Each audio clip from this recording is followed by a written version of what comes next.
କାହାଣୀ ଆଖି ଖୋଲିଗଲା। ଶ୍ରୀବସ୍ତିର ଶ୍ରେଷ୍ଠୀ ମୃଗାରୀ ଥିଲେ କୋଟି କୋଟି ସ୍ୱର୍ଣ୍ଣ ମୁଦ୍ରାର ମାଲିକ। ମନେ ମନେ ସବୁବେଳେ ମୁଦ୍ରା ହିଁ ଗଣୁଥିଲେ। ମୁଦ୍ରାରେ ହିଁ ତାଙ୍କର ପ୍ରାଣ ଲାଖି ରହିଥିଲା। ଦିନେ ଖାଇବା ପାଇଁ ବସିଥିଲେ। ପୁତ୍ରବଧୂ ବିଶାଖା ଥିଲେ ଭାରି ବୁଝିବା ସୁଝିବାର ଏବଂ ସୁସଂସ୍କାରୀ। ସେ କହିଲେ, ପିତା, ଖାଦ୍ୟ ସବୁ ଭଲ ହୋଇଛି ନା? କିଛି ତ୍ରୁଟି ନାହିଁ ତ? ମୃଗାରୀ କହିଲେ, ଆଜି ଇଏ କି ପ୍ରଶ୍ନ ପଚାରୁଛ? ତୁମେ ତ କେବେ ତ୍ରୁଟି ରଖ ନାହିଁ। ସ୍ୱାଦିଷ୍ଟ ଖାଦ୍ୟରେ ସର୍ବଦା ତୃପ୍ତ କରିଛ। ବିଶାଖା କହିଲେ, ଆର୍ଯ୍ୟ, ଏହା ହିଁ ତ ଆପଣଙ୍କର ଭ୍ରମ। ଅନେକ ଦିନରୁ ମୁଁ ଆପଣଙ୍କୁ ବାସି ଖାଦ୍ୟ ଦେଉଛି। ଆପଣ ପୂର୍ବ ଜନ୍ମର ଉପାର୍ଜନ ଗୁଣ ଦ୍ୱାରା ନୁହେଁ, ପୂର୍ବ ପୁଣ୍ୟର ଉପାର୍ଜନରେ ଜୀବନଯାପନ କରୁଛନ୍ତି।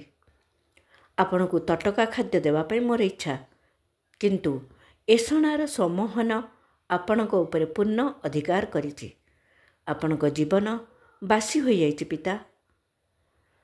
ମୃଗାରୀ ଭୁଲ ସ୍ୱୀକାର କରି ଦାନ ପୁଣ୍ୟ କରିବା ଆରମ୍ଭ କରିଦେଲେ ଏବଂ ଜୀବନରେ ଭକ୍ତି ଭାବନାର ସମାବେଶ କରାଇ ନେଲେ। ଡେରିରେ ହେଉ ପଛେ ଆଖି ତାଙ୍କର ଖୋଲିଗଲା। ଧନ୍ୟବାଦ।